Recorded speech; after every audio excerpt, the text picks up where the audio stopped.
Hey, what's up? It's Rashad. Madison. Wow. Spider-Man, No Way Home. Just saw it. Reacting. Spoilers. If you didn't see the credits, they're spoilers. If you didn't see the end credits, more spoilers. 2, mid and end. So much happened in this movie. We're gonna first talk about the movie, but we're gonna talk about the end credits too, especially the last one. In initial impressions, what you think? 8 out of 10. 8 out of 10. Fairly good. That Give your out of 10 ratings. I say 8.5. 8.5.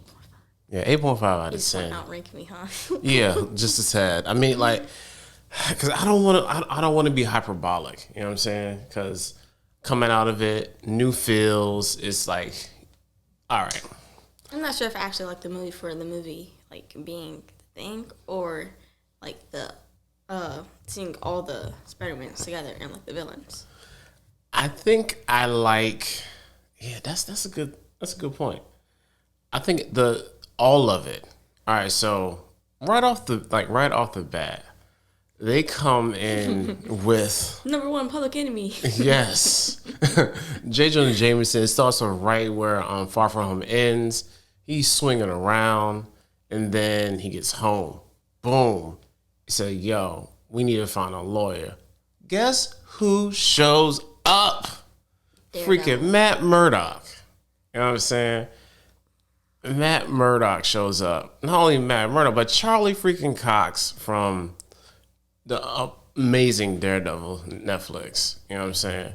And super hype about that because that also has ramifications for Hawkeye because Kingpin just showed up 2 days ago. You know what I'm saying? So it's all coming together. It's all coming together. All right. After that, gets representation. They move to Long Island, to Happy's little condo, which is really nice. And it sets up a couple of things. One, Peter is understanding the ramifications of him being Peter Parker and Spider-Man together. And he's feeling really guilty about essentially messing up his friend's life and his aunt's life.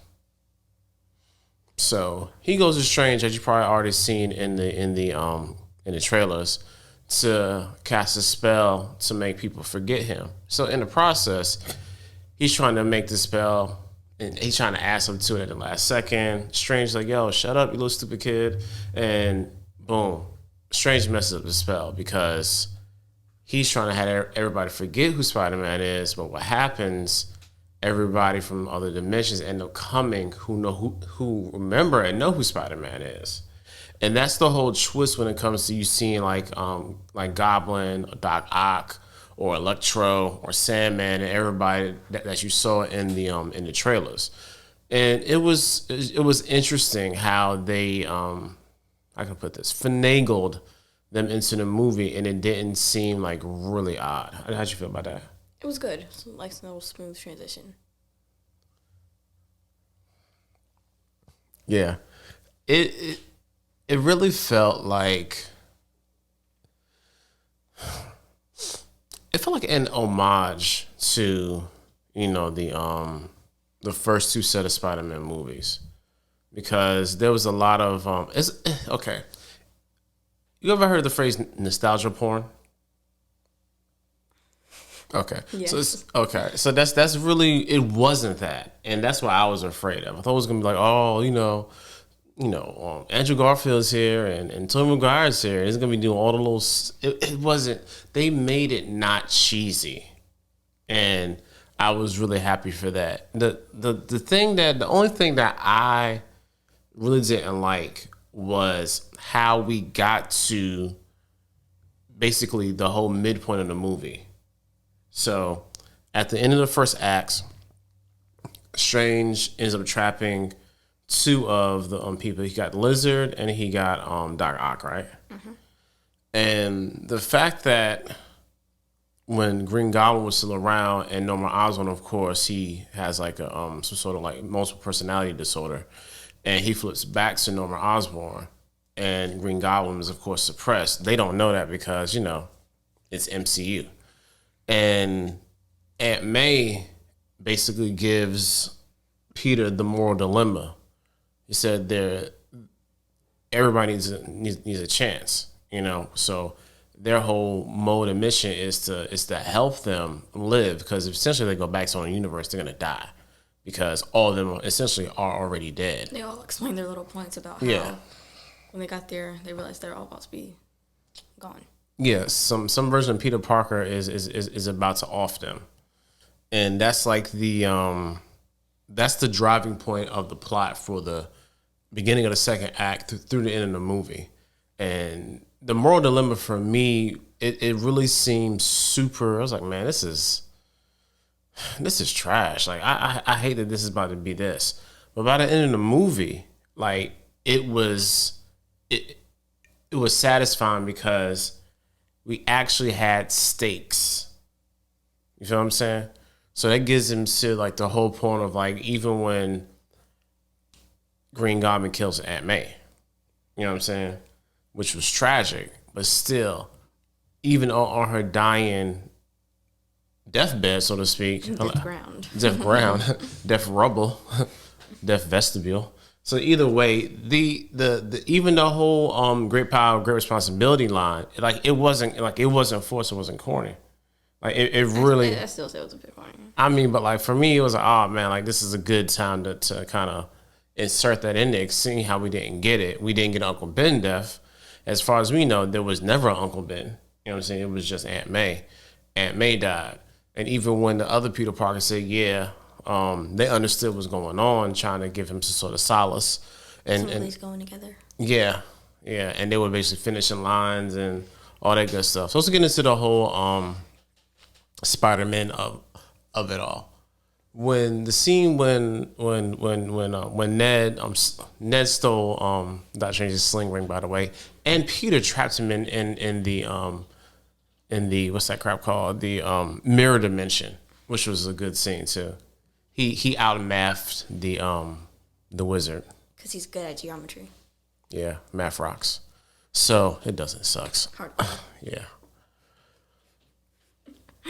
Ned ends up snatching Doctor Strange's sling ring, and ends up there at home, him and his grandma and MJ.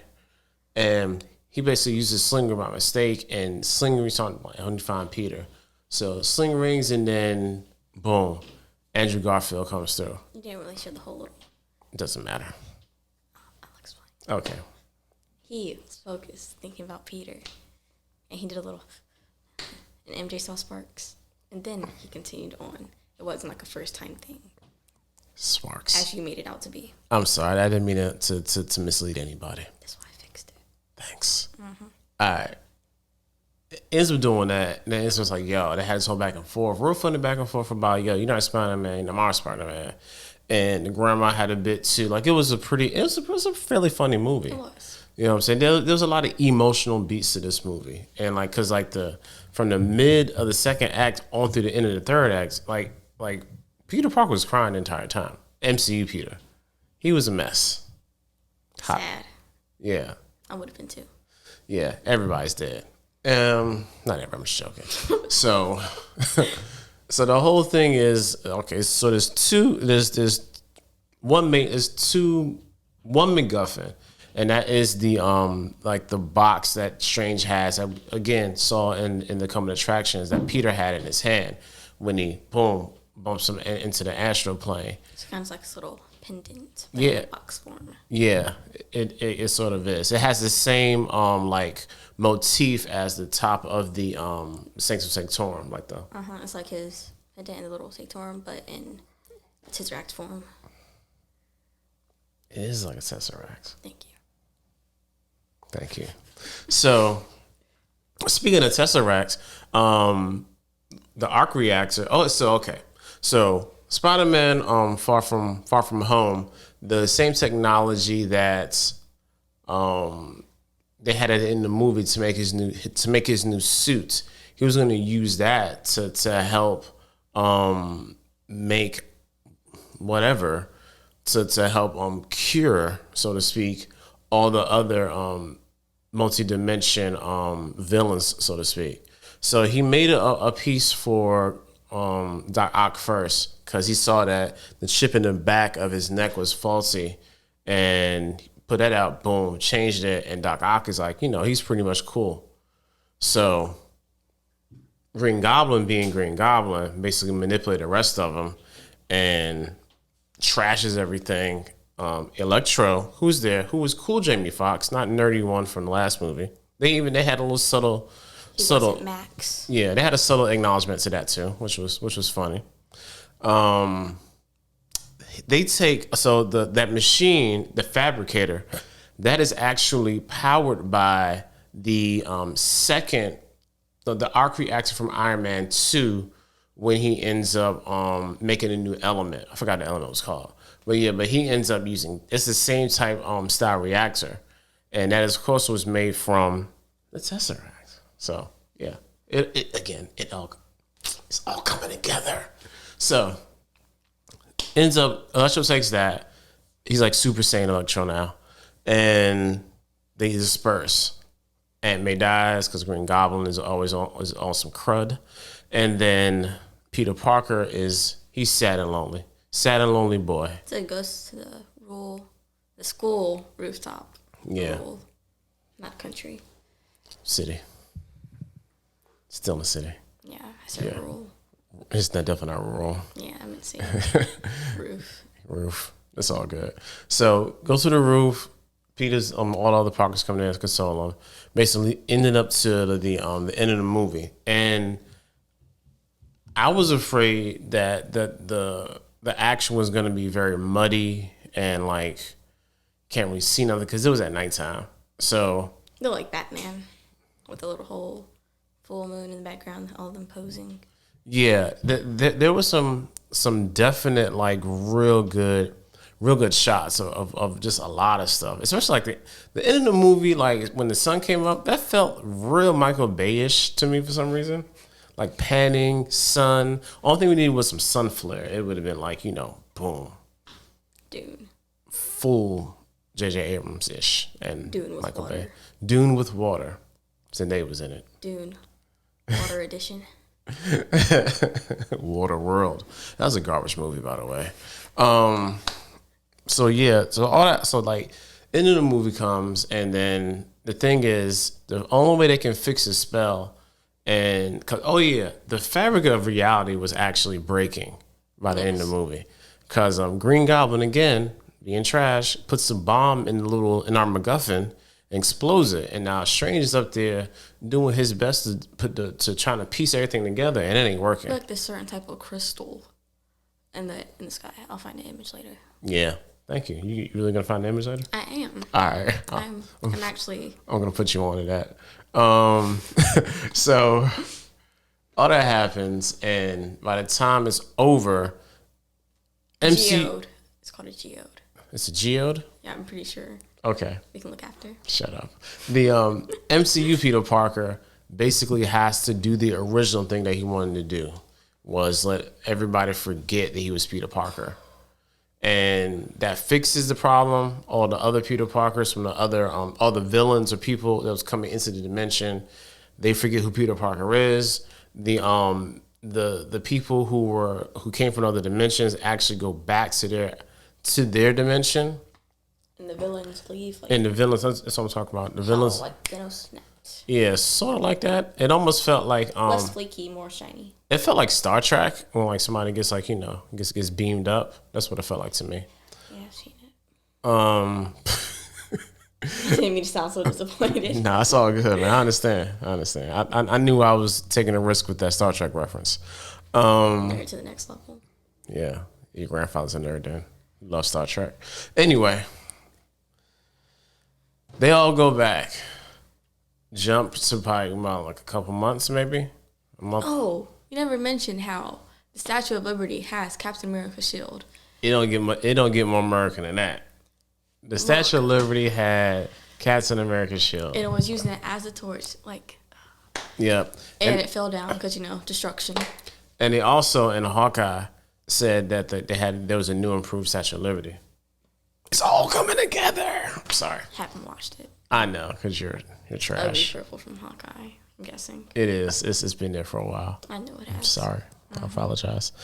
All right.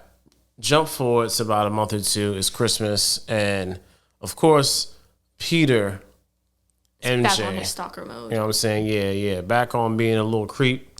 And nobody knows him. It's a real heartfelt scene.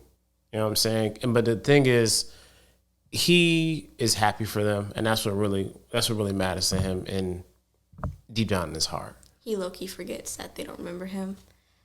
You know, he thought I was waving at him. Yeah, it wasn't. No, it was Ned. It was Ned. Yeah. It's like, oh, man. And then it sucks when, like, you're with somebody and then the way that you look back, not me? Sadness. Not me? Oh, man, somebody else? I get it. Just left hanging in the wind. All right. Nobody loves me.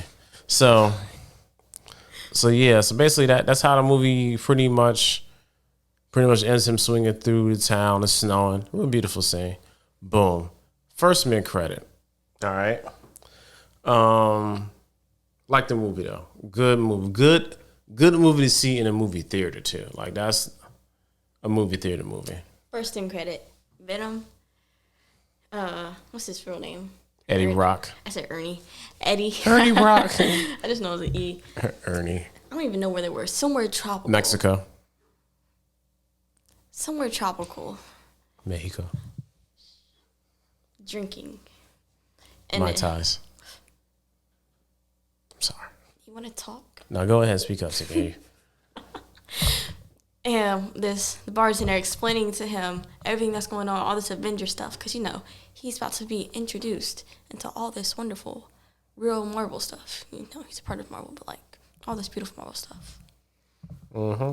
And they leave because, you know, Venom, being Venom, says, we're drunk. Leaves. Guess what? He left. A splash of Venom. Just a splash. Yeah. Splotch. Splash. Yeah, this is Splash of Venom. So at that same time because I forgot how he ends up like the whole, remember at the end of the end credit for Will it be Carnage? yeah, like how did he even like some sort of multiversal thing happened there too, right? Yeah. I don't even. At first, they went on vacation in the little beach or whatever because, you know, Venom wanted to. And then it was like a little warp thing. And he ends up. And ended up in someone else's apartment and he kept running and he ended up, I'm guessing, in the bar. I'm pretty sure he left off somewhere. Like, yeah. Because he was in like what it felt like his place was somebody else's place. Yeah, that's exactly what it was. Yeah. He watched TV and was like, Spider-Man. Yeah. Me. Yeah, so, and you know what I loved about that too? They just like, because I hate Venom so much, they're gonna leave that alone. That's gonna be its own universe. You know what I'm saying? They're not even gonna intertwine that. See, they left the breadcrumb of the piece of Venom, and that's gonna latch on to him later on. It's gonna be so much better than this crap we have right now. And so that's another thing that I liked about this. Like Sony really let Marvel do their thing. I feel like they kind of went ham on the marketing. Of course, that's how it always ramps up. But yeah, I'm credit to say anything Marvel related. yeah. I feel like they did a really good job. John Watts. I'm surprised when you get like a Fantastic Four teaser too, because you know he's gonna direct that movie. And yeah, it was good, man. Like I wish all Sony's movies could be this good, but they're not. Now that we're done with the Venom, Multiverse of Madness, Doctor Strange. It wasn't even a post credit. It was a trailer. It was like a minute and a half long, right? It was a whole trailer. I'll let you take this one. It's so much stuff, man. Like we see Wanda, we see Baron Mordo. This man has like locks or something now. There was a marriage scene. Yeah, who got married. He was in the stands. Don't even know. You know what I'm saying? There was some more weird multi-dimensional Doctor Strange stuff going on. A weird looking door. Yes. And we got freaking Evil Strange from the What If series. What If? It's all coming together. It's all coming together. Oh man, it's so good, yo. Like to cap that movie off with that end credit, man, it was great. It was so great. I saw Wanda living in a cute little house. Looked peaceful. Yeah, remember at the end of WandaVision. Yeah. Wanda was like, she looked somewhere in like cold. Yeah, somewhere. Cottage. That's like a big house. Yeah, it was funny. She was like, "What's good, fam? I knew he's gonna come sooner or later, yo." I'm not here to talk about I messed up, yo. He said, "Man, I don't care about that. What you know about the multiverse?" She put on her little Scarlet Witchy outfit, floating and stuff. Yes, can't wait, yo. Also, see a quick glimpse of America Chavez in the background. So she's another person that can jump between dimensions too. So that's gonna be great to see her, and I can't wait. Can't stop the rain. And on that note, we are done. We see you next time. Of course, I'm in the movie theater, and OG friend of the fam, Tonio, texts me as soon as movie ends. I said, "Yeah, watching the end credits now." He's telling me to brace myself, and I still wasn't ready. But yeah, that's all we got. Till the next time.